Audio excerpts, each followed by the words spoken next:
My name is Fernando Montenegro. I'm a security professional with some gray hair that I'm based out of Toronto, and thank you very, very much for having me here. Why are we talking about this? Why economics? What are we going to talk about this? It's the notion that when we talk about security in general, we're talking about all the technical aspects of it. There is something else going on as well. And at the end of the day, there are technical elements to what we're doing, but there's also the non-technical stuff. This is a non-technical talk, if you will.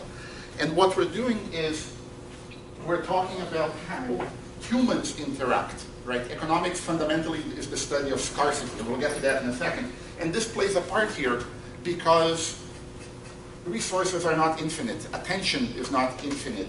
The incentives of why people do things are very well defined in economics. And I think that as security professionals, if we understand that, we're going to have a lot more success as a profession.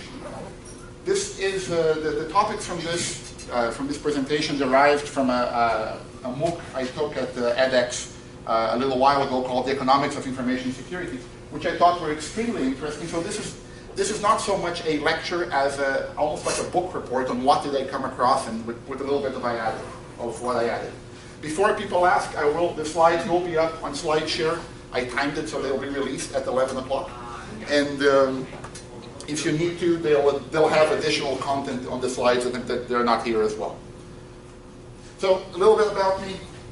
I'm currently a sales engineer at a startup dealing in the network security space. I've had a number of professional services roles. I've done some operations. I've done some architecture. As it says here, my degree is from '94, which I like to say that my degree is now old enough to drink, right? And the gray hair comes from just being around the industry for a long time.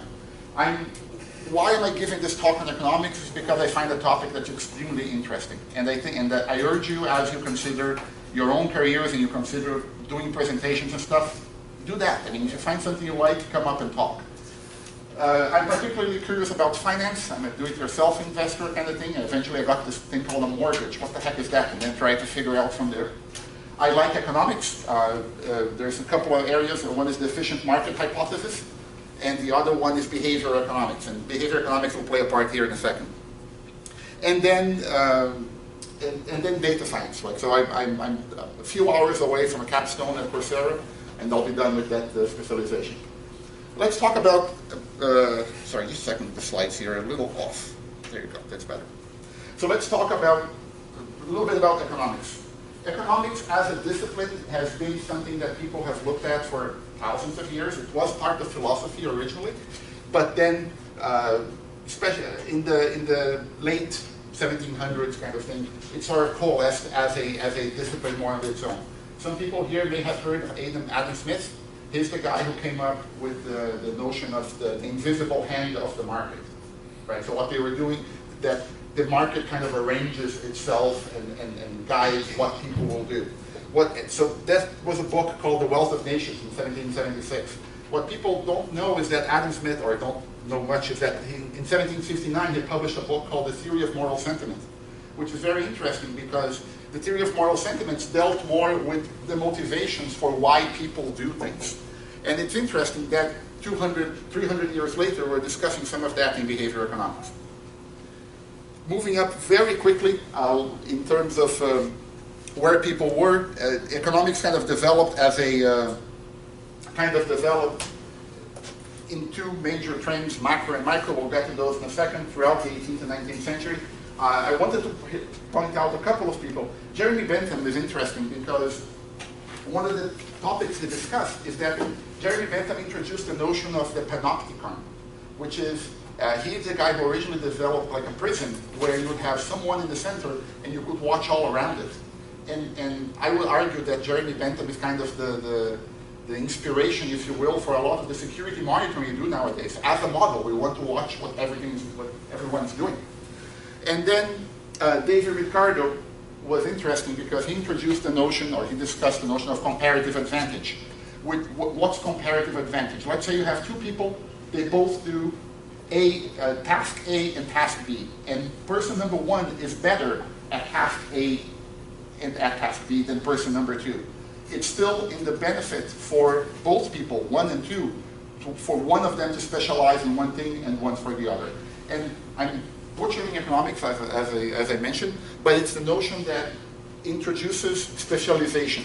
So as a whole, we've been refining the science of economics for a few years. Getting into the 19th and 20th century, you start the discussion around what should governments be doing, how should you stimulate an economy. Now, some of you may have heard of John Maynard Keynes. John Maynard Keynes is I would say, the philosophical inspiration for the quantitative easing that we've been doing as an economy since the 2008 crisis. The idea that you can boost demand by increasing the money supply, for example. In contrast to that, you had people, Frederick Hayek was one of them that kind of discusses the view of the market as something that is better left to the market itself, and you should have the animal spirits of the market kind of fight off each other. This is interesting because throughout the years we've been kind of narrowing down what people expect to see in terms of how people react, how people act in a market. It was particularly, so the little stars here, the little medals here, are actually Nobel Prizes in economics that have been awarded since the 40s. These guys will come back to us in a second, but for example, Harrow and DeBrugge, they won their Nobel Prize by basically proving that a market mechanism is an efficient way of organizing and of obtaining outputs, if you will. Moving then into the latter part of the 20th century, we start getting into a more mathematical analysis of economics, right? And some of you may have heard of John Nash, right? The amazing movie, amazing book, A Beautiful Mind. So John Nash was one of the leading figures in what's called game theory, which is the analysis of how people play games and in a more strategic way. Then in the mid-70s, we start getting into the notion of treating information as a different good, the notion of information economics. And this will play a huge part in what we talk about for security. George Akerlof, Michael Spence, and Joseph Stiglitz, they won the Nobel Prize in 2001, I think it was, for their work on this, and it'll play a huge part in what we do as security. Now, one tidbit, George Akerlof, his wife is Janet Yellen, who's the current chairwoman of the Fed. Right, so these kind of things play together. But as we get to security itself, the economics of security, it kind of started from a computer security perspective, looking into in the 80s and 90s, as the Department of Defense started looking into how it's spending security money. It started with some authors collaborating. Ross Anderson and Hal Varian did some very nice collaboration in the early 2000s that eventually led to the WISE Security Conference in 2002, the Workshop on the Economics of Information Security. And I say that if I could, you know you can nominate people for Nobel Prizes, for the Peace Prize. You cannot do that for economics. But if I did, I would nominate these two guys. Now, there's two areas to economics. The first one, the two major areas to economics. First one is macroeconomics, and I realize I'm butchering the video. And macroeconomics is the study of the broader economy, like how is the money supply going to affect the economic output of a nation and so on. It's not as interesting to us from a security perspective, unless you count that as the economy goes into an expansion or contraction, that affects budgets and what have you. It is interesting that it does study things like unemployment. Unemployment is more of a, unemployment is interesting. There's different elements to unemployment. There's frictional unemployment, cyclical, and structural, and that will play a part in security later on. But that's macroeconomics. Microeconomics is a lot more interesting. Microeconomics is the other major branch of economics, and that's the study of scarcity. It's the study of how people in a particular interaction are going to look for the best outcome in a transaction. It's as it says here, it's the study of individuals and markets. when you hear the notions of supply and demand, yes, it plays a part in macro as well, but here is where you're analyzing how people are maximizing their own utility. In other words, you're trying to, in a particular transaction, do the best that you can for yourself. That's the theory. And within microeconomics is where you find the notion of discussing information economics and both decision and game theory. So it is extremely interesting from, that's the area where if you're going to study how security affects economics, that's where you're going to find yourself most of the time. It's not a formal part of economics, but I find that behavioral economics is absolutely essential as a security professional for you to understand. Behavioral economics is more a multidisciplinary field, if you will, that includes psychology, it includes finance, it includes economics, it includes sociology. And it's, as the title says there, it's, the funny expression is the bounded rationality of economic agents, which basically is a very nice way of saying people are not rational. We don't always maximize. You're not always trying to, you're not always calculating the maximum payoff for a particular transaction. We have our inherent biases, and we'll act on those biases. And behavioral economics is a way of analyzing that and looking at how we can factor that in as you develop systems for this. Behavior economics, it was started, I mean, one of the most famous names is Daniel Kahneman. He won the Nobel Prize a few years ago.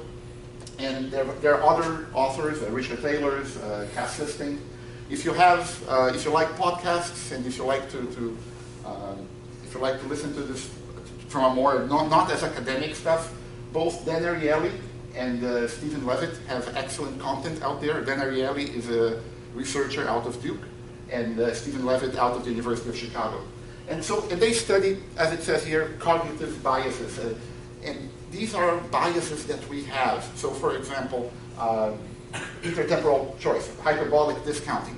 We will prefer an outcome, a smaller outcome now than a better outcome in the future. And that explains why I had a bagel this morning, right? Because I should probably have had a salad, right?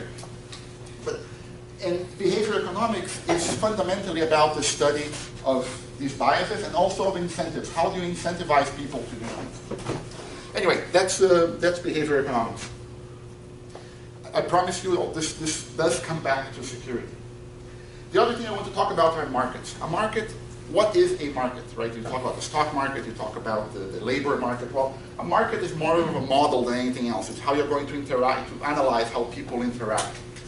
And in the market, you have something called the price. And the price is a signal on that market to indicate how much you should produce or not produce. And a market is more of a social, it's not a perfect description of things, but it's a very good approximation. And remember I mentioned the Burrow and Arrow a few slides back? Well, they kind of proved that for some definition of people being better off, a market is a very efficient way of achieving that, buying and selling goods. So how do you get an efficient market, which is what the slide says here? You need a number of things to happen. You need to have lots of people buying and selling. You need to have what's called property rights. It's the notion that if I buy something, I get the full benefit of that, and if I sell something, I get the full benefit of that. And I also pay the same costs. So if I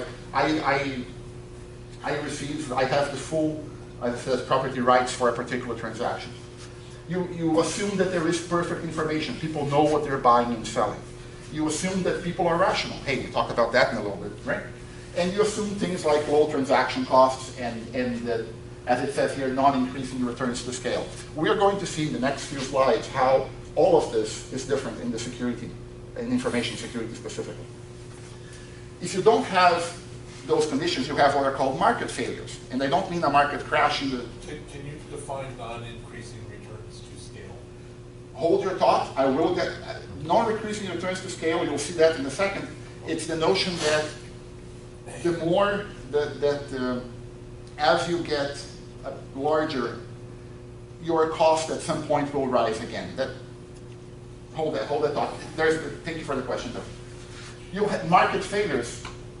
If you don't have a large number of buyers and sellers, you get into what's called a monopoly or a monopsony, right? A monopsony is when you have fewer buyers than you need. And we all heard of monopolies, and there's several negative things to monopolies, but what I will say is that from an economic perspective, from an information perspective, monopolies are interesting because they they find a way of doing price discrimination, of selling you something for what you can bear to pay, and not necessarily what they are willing to sell for, right? So I'll sell you a $10 bottle of what is a $10 bottle of wine. I'll sell it to you for $20 because I know that you can pay. Property rights. If you don't have property rights, you get into what's called an externality, and that's the notion that you make an economic decision, but you are not responsible for the costs associated with that decision. The typical example we always talk about is pollution, right? If you pollute, you may not, by definition, you're not bearing the full cost of that pollution, right? Society as a whole is. And that has very interesting consequences because that leads to things such as free riding, right? People, if I'm not paying for the cost of pollution, I'll just keep polluting. If I'm not paying for all that cleanup, what's my incentive? What's my economic incentive to not do that? And there's also positive externalities in that if you don't capture the full value of something positive, you're not going to do as much of it. People usually refer to education as something that has a positive externality. People should capture more of their education, and I am. Other market failures that we talk about is if you don't have information about what's going on, you get into what's called information asymmetry. You don't know the full details about what you're buying and you're selling. That leads to things such as it says here, adverse selection. This is particularly interesting in the field of insurance, right? What ends up happening if you buy we analyze and say that, hey, listen, if only sick people, sorry, I shouldn't say sick, but if only sick people will go and buy insurance into a market, it's too expensive for a healthy person to join. So the premiums are going to be higher. Well, if the premiums are going to be higher, then only if you're really sick are you going to pay for that. And that's a negative feedback, if you will. There's a few others. We talked about the irrationality as a little bit. And then transaction costs are particularly interesting as well. If the cost of making a switch is too high, you're not necessarily going to make that switch. Right? Some of you may have seen this from if you've taken econ in the past. This is your typical summarized version of a supply and demand curve. Right? The way to read this chart is if you are a producer, right? What is your incentive to produce? It's so the quantity is over here, and the price is over here. Remember, price is a signal. So if the price is high, as a producer, it's you're incented to make more of whatever it is you're doing. By the same token, if you are a consumer and the price is high, you don't have an incentive to consume that much.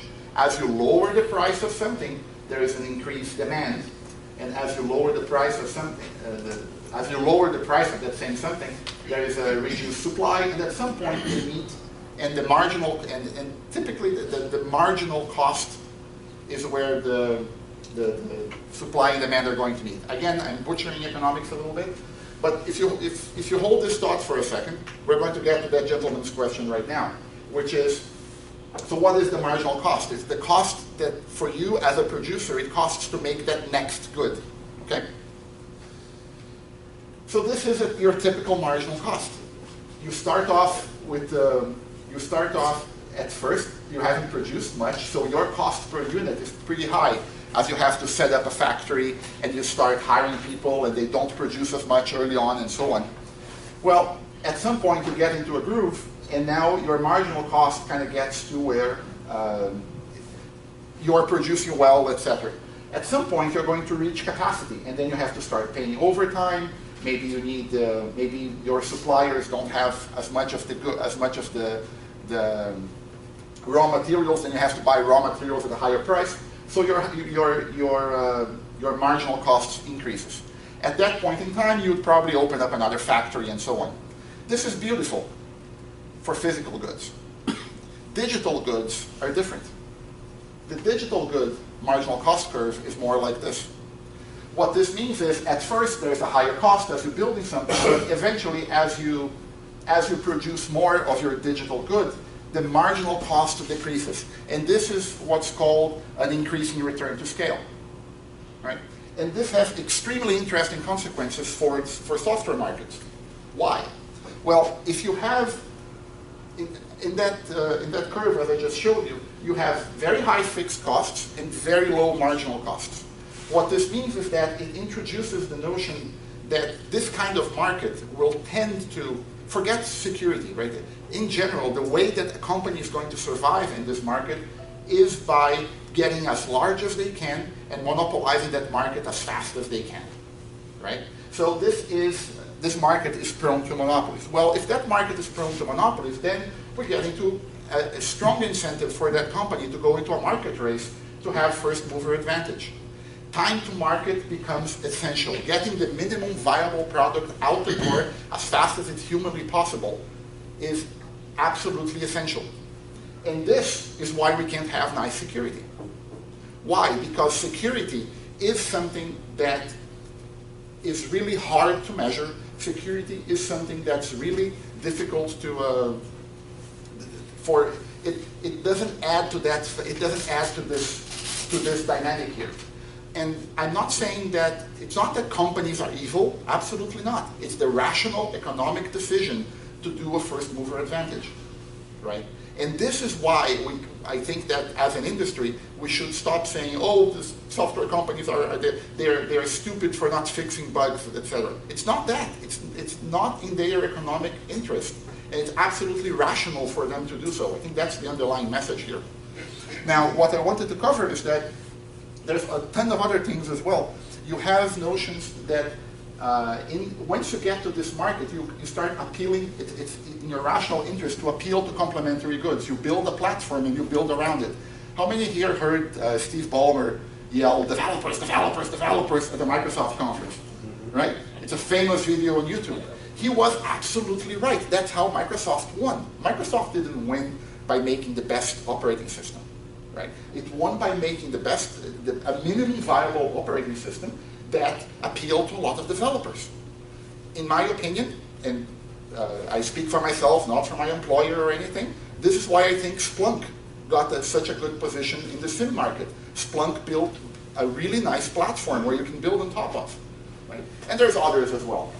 But anyway, so the reality is that information goods behave differently, and I think this has a profound effect on security. I covered information asymmetry. I talked about information asymmetry earlier. I want to get back to this for a second. Information asymmetry, this is the paper from George Akerlof, Markets for Lemons, that pretty much won him the Nobel Prize.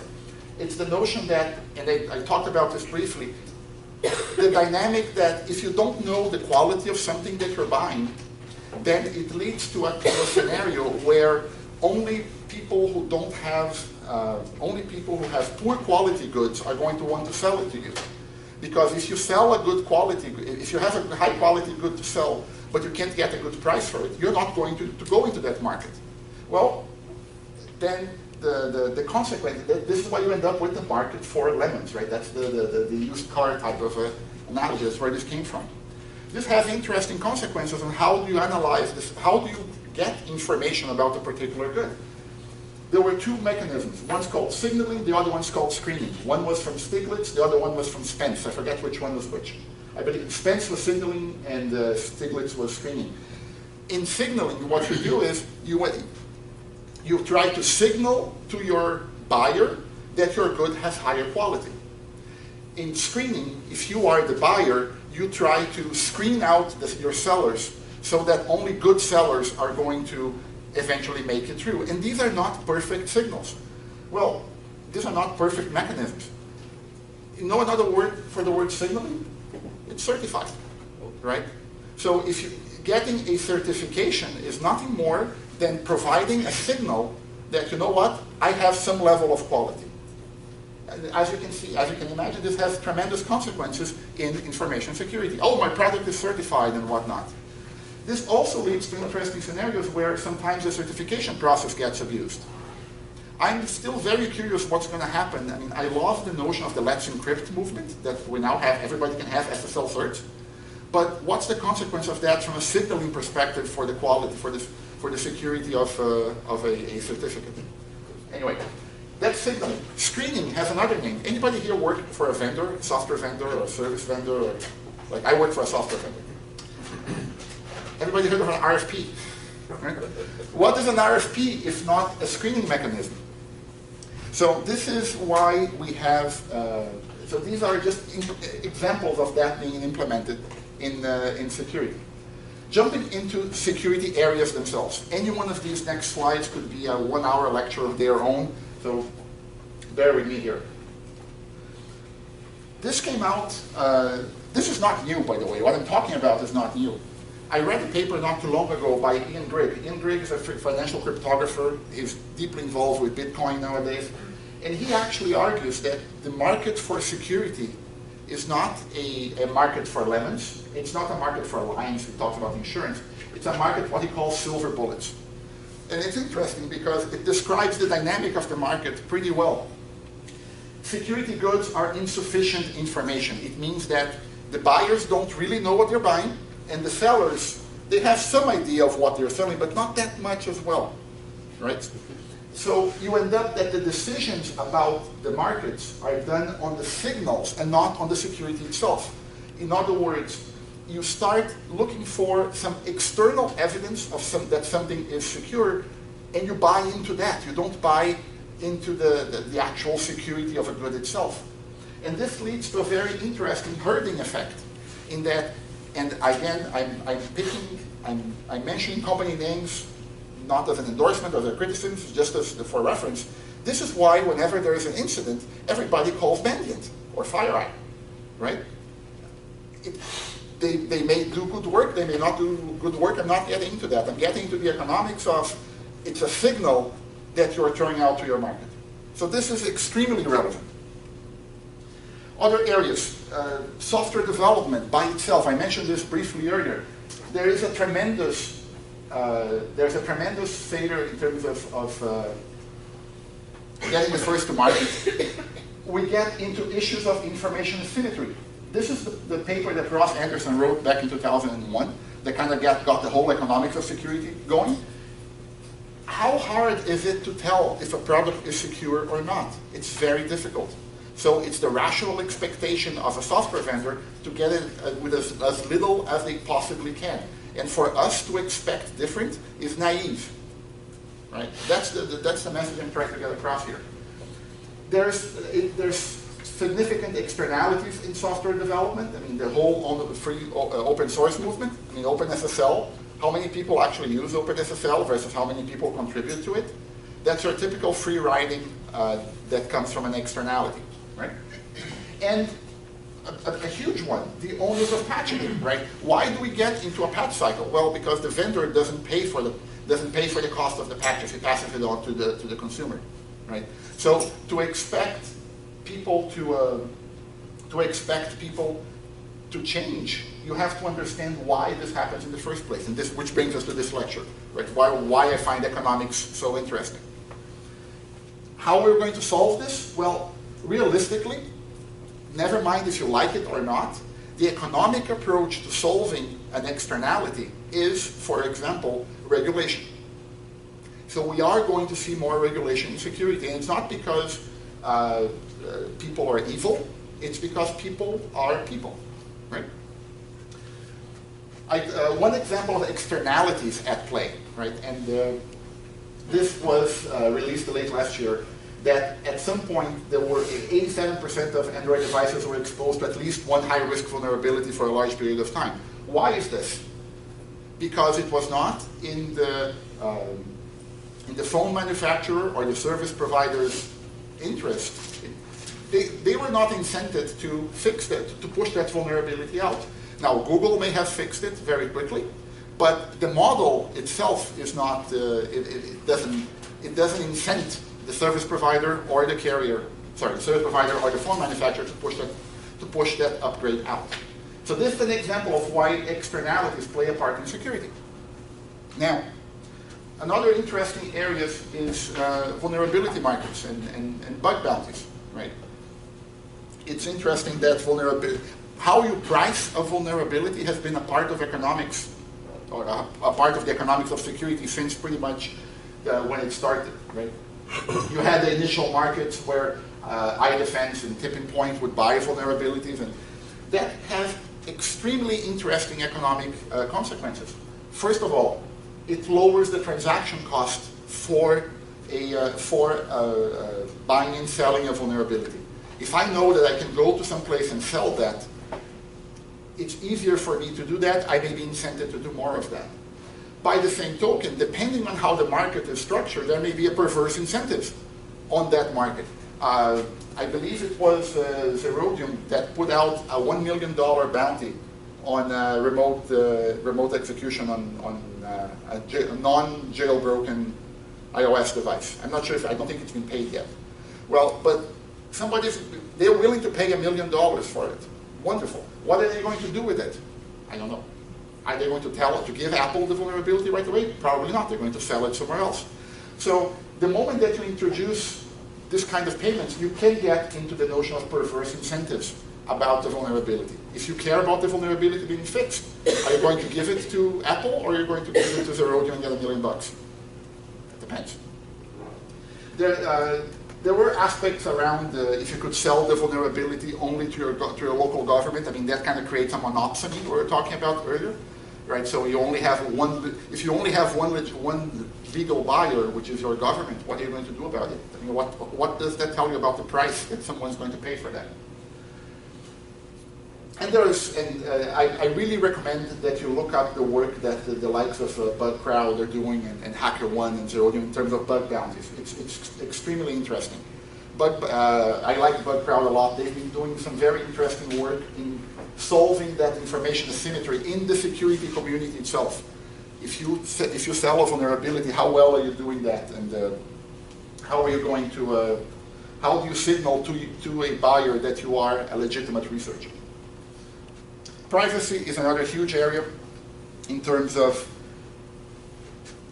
the economics of privacy are tremendously, very important in the sense that people analyze how do you actually behave. So for example, I talked about hyperbolic discounting earlier, right? Present benefit undervaluing future privacy. We keep talking about how people don't respect, they don't read the privacy, they don't read the permissions that an app asks for. Of course they don't read them, right? Why don't they read them? No matter how much you teach them that, hey, listen, you should pay attention to these specific permissions being asked, no one is going to do that. Not only they may not have the technical expertise to figure out what remote access means on an application, they are under the influence of a bias called hyperbolic discounting. I want to get my Flappy Bird game going, right? If you understand that, you're going to be a better security professional, right? And I talked a little bit about monopolies, we can talk about it later. The whole area of risk management is pretty much economics applied. You find that how much you invest in security, there's an interesting model called the Gordon-Leb model that tells you that really you should really apply to fix a particular vulnerability 37% of your expected loss, and it will go through the calculations. There is a battle going on between qualitative and quantitative risk management. People love their high, medium, low matrices, and other people love their statistics-based, probability-based calculations. This is everything to do with how much you're going to invest. Information asymmetry plays a huge part. One of the areas I didn't cover too much is what's called the principal-agent problem in economics. And that is, if you have two people, and you are the principal, and you have an agent, you have someone working on your behalf. If there is an information asymmetry in that you don't know what that agent is actually doing, there is an incentive for that agent to act on their self-interest more than your as a principal. This is why I'm not picking on particular fields, but for example, real estate. So if you are a real estate agent, there's been research that says that you sell your house for more than you'd sell a comparable person's houses, and you leave it in the market for longer. That's the Freakonomics stuff earlier on. Why is that? Because, hey, your interest of selling your house is different than when you're selling your own versus when you're selling someone else's. Right? The same thing applies in other areas. The thing I wanted to mention here is that I've been in many audits, security audits over the years, and one cases I've heard, cases I've seen, is you come up again with lots of vulnerability, you come lots of findings on an audit, high, medium, low finding. Right? I've seen people argue more not for fixing the vulnerability, but for reclassifying it, not as a high, but as a medium. Why do they do that? Well, because only high vulnerabilities get bumped up to management, right? So that's a principal agent problem at play here, right? And if you don't understand that, you're going to say, oh, but they didn't fix all of that. Of course not. They were not incented to do so. Insurance is another huge area we could get into in a lot of detail. I've done fraud prevention for a number of years, and I think that cybercrime is an extremely interesting area from an economic perspective. You have the whole liability and incentives play here about credit card security, what's going to happen. I mean, we now have, theoretically, chip cards, chip and pin or chip and sign cards in the US. We've had them in Canada for a little longer. And how does that affect the liability? This is a little more specific to fraud prevention, but in a broader security discussion, underground markets are tremendously interesting. Right? I wish I could, I think next session I'm going to do it will be on underground markets alone. There's something called the Red Queen hypothesis in economics. And that is the fact that if you don't evolve, you die. And we see that happening in underground markets all the time. Right? You see prices for exploits dropping over time because they get more efficient. Underground markets are extremely efficient. And this is interesting for you to analyze, not because you want to necessarily close your technical vulnerability, but if you understand what the economic objective of your attacker is, maybe you can try to fix that issue as opposed to necessarily your technical issue. And there's tons of other externalities. This would not be a presentation in 2016 if I did not include ransomware. Right? So here's the mandatory ransomware slide. The thing about ransomware that's extremely interesting from an economic perspective is that up until now, so why does anyone care about this? Why did this thing blow up as much as it did, and it's going to keep blowing up? Because from an economic perspective, two things happened. Number one, it's now the criminal element found a very easy way to monetize it. Whereas before, if they broke into your machine and they were able to get remote execution, they would use you as a spam platform and sell out and use you to sell spam. They still do that, by the way, but now they can charge $400 for your machine to do something. So it's their economic incentives to do that. And this is why ransomware picked up so much. Well, the other thing about that, though, real quick, is that the ransomware, they actually have to behave as a legit business in order for people to actually get comfortable paying. Right. So it speaks to, thank you, it speaks back to that Red Queen hypothesis here that if you, as a ransomware platform, if you don't know how to behave, people are not going to trust you, and they're not going to pay, and you're going to not do that. I think ransomware is extremely interesting in a morbid sense, I apologize, in the sense that it brings back to the user some of the onus of doing security. Most people wouldn't care. I mean, when you talk to end users, they may not necessarily care. Oh yeah, somebody sent a spam from my account. I don't care. I may have to pay $400, $500. I do care. So I'm still curious to see what the long-term effect is going to be of ransomware on user perceptions of security. I think that's an interesting area to do research over the next year or so, right? Which brings us to security awareness. I think that if you are doing anything to do with security awareness for your user community, you absolutely must understand behavior economics. You absolutely should understand that people have their biases, and I urge you to please do not treat your users as stupid. They are not stupid. They are doing, when they don't follow your security advice, they are doing the exactly rational thing to do. There's a fantastic paper by Cormac Harlett from Microsoft. I have it on the notes later, called So Long and No Thanks for the Externalities. The paper is from 2008 or 6, I forget. But it's a little dated in the examples that he gives in terms of spam and things like that. But it's a fantastic paper arguing that people ignoring security advice is absolutely the rational thing for them to do. So we tell people, hey, listen, you should pay attention to the HTTPS on the browser. Oh, by the way, you should check to see if the domain is a valid format. Oh, by the way, you have to check to see if the certificate hasn't expired, and so on and so on and so on. All that has an economic cost. And on aggregate, people are rational when they ignore it.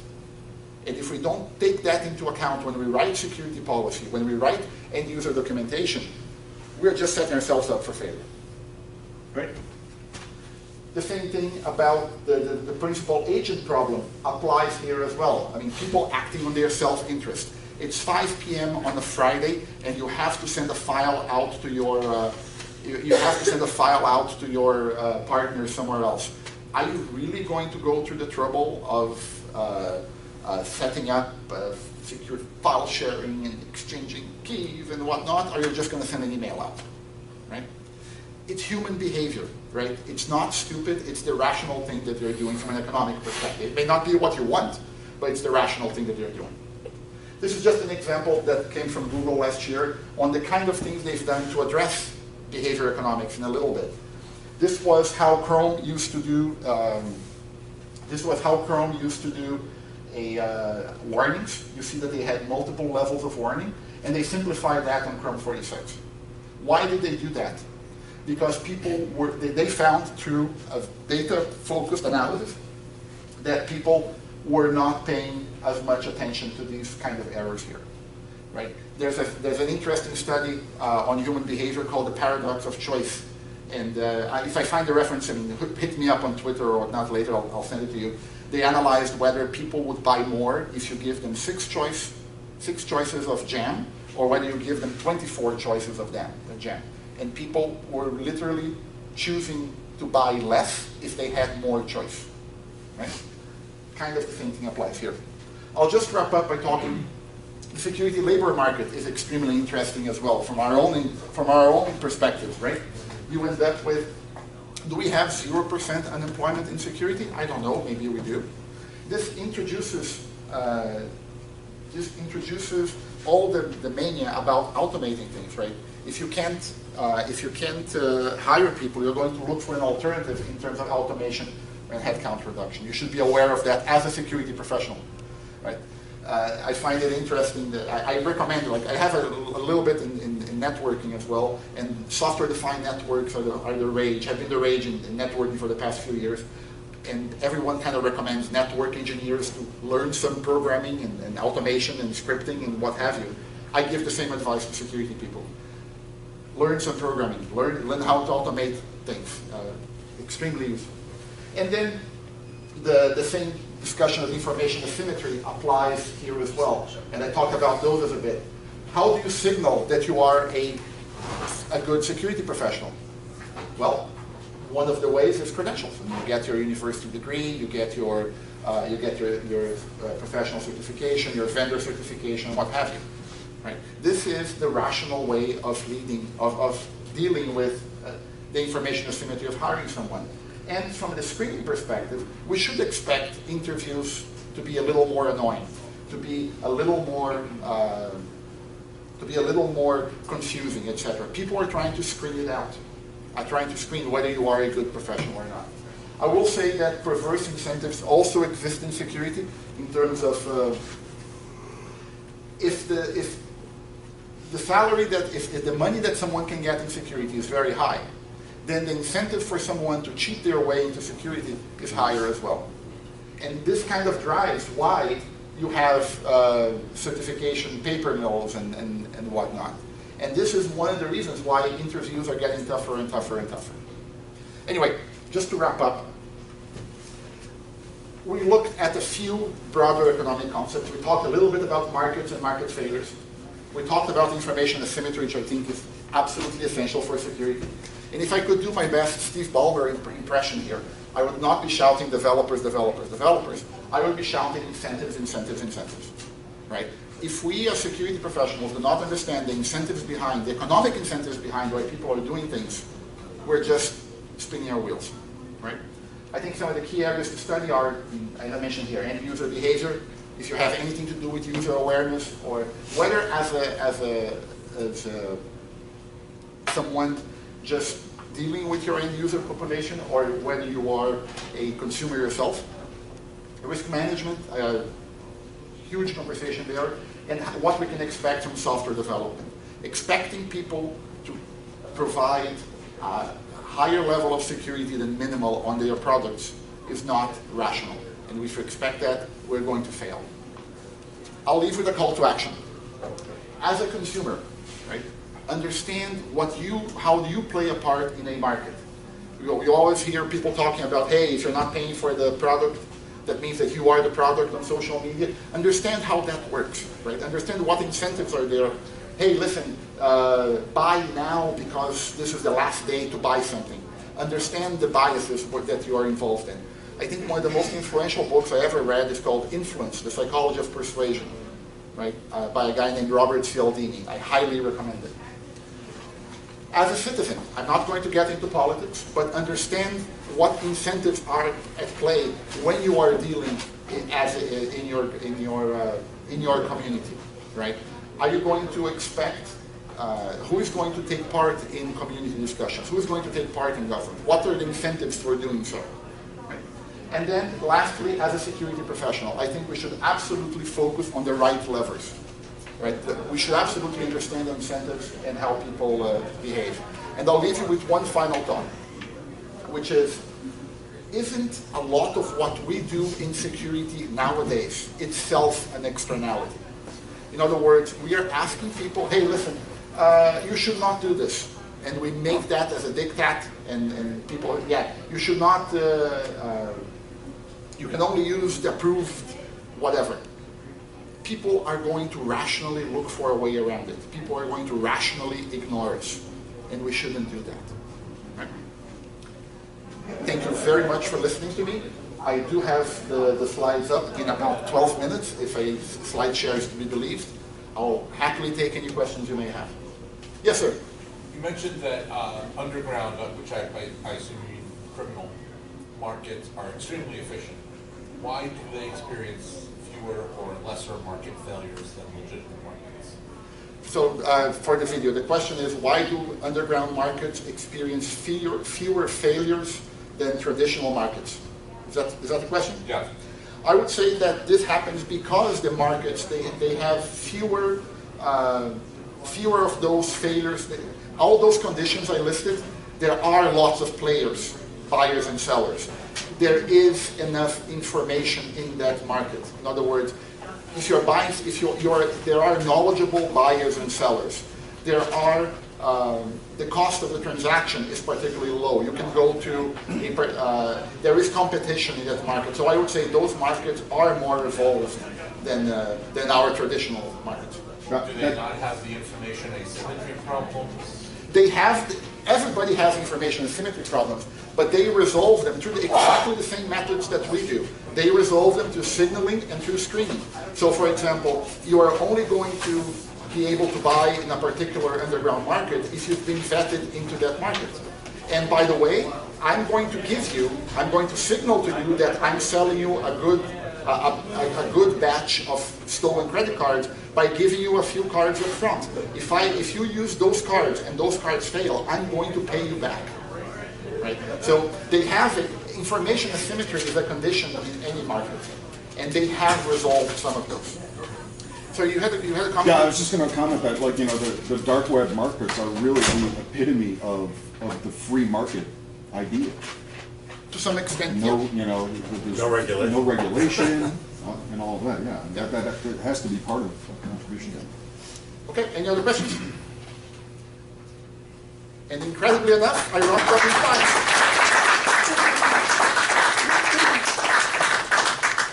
I have, if you download the slides later, I have slide, Twitter. I have a list of people to follow, books, workshops, etc. that you can take a look at. I highly just download this link later. Thank you very much, everybody.